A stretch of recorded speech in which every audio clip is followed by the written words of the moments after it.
દિવાળીના તહેવારો ગયા, પરંતુ ગુજરાતમાં તમામ મોટા શહેર, જિલ્લા અને તાલુકા કક્ષા સુધી ફટાકડાના વેપારીઓએ ગ્રાહકોને જીએસટીના 3 નંબરવાળા પાકા બિલ આપ્યા નથી. ગ્રાહકોની અસંખ્ય ફરિયાદો ગ્રાહક સુરક્ષાને મળી છે. જીએસટીના નિયમ મુજબ વેપારીઓએ ફરજિયાત વેચાણ કરે એની સામે અવેજ વસૂલ કરીને બિલ આપવું ફરજિયાત છે. જીએસટીના નિયમ મુજબ જે વેપારીઓ બિલ ન આપે અને ફરિયાદ થાય તો વિભાગ ₹10,000ની પેનલ્ટી કરે અને બીજો જીએસટી વસૂલ કરે.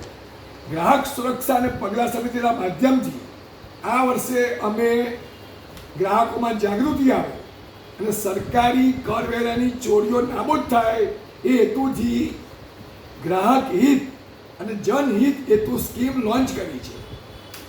ગુજરાતમાં જે ગ્રાહકો, જાગૃત ગ્રાહકો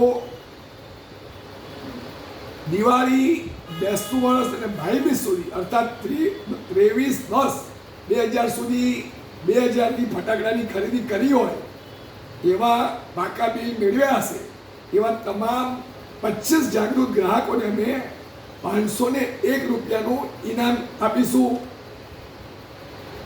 501ના ઇનામની સાથે જાગૃત ગ્રાહક તરીકે પ્રશસ્તિપત્ર અને ફોટાવાળા માનવ સભ્યના આઈ કાર્ડ આપવામાં આવશે.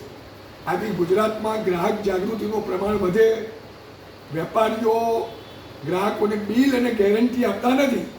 આ સામે ગ્રાહક સુરક્ષા અને પગલાં સમિતિએ ઝુંબેશ ઉપાડી છે કે ગ્રાહકનો અધિકાર છે બિલ અને ગેરંટી મેળવવાનો.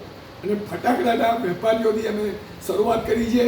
તારીખ 15/11/2025 સુધી ગ્રાહક સુરક્ષા અને પગલાં સમિતિની સ્પેક્ટ્રમ ઓફિસ તમે અરજી આપો અને દાવો કરો અને ફટાકડાના બિલની નકલ આપો તો એ બધા તમામ ગ્રાહકોને 501નું ઇનામ આપવામાં આવશે.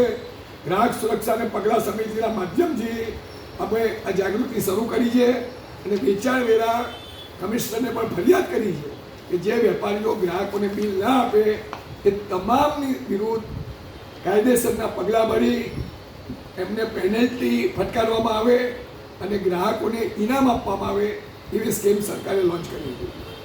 મુકેશ પરીખ, પ્રમુખ, ગ્રાહક સુરક્ષા અને પગલાં સમિતિ, અખિલ ભારતીય.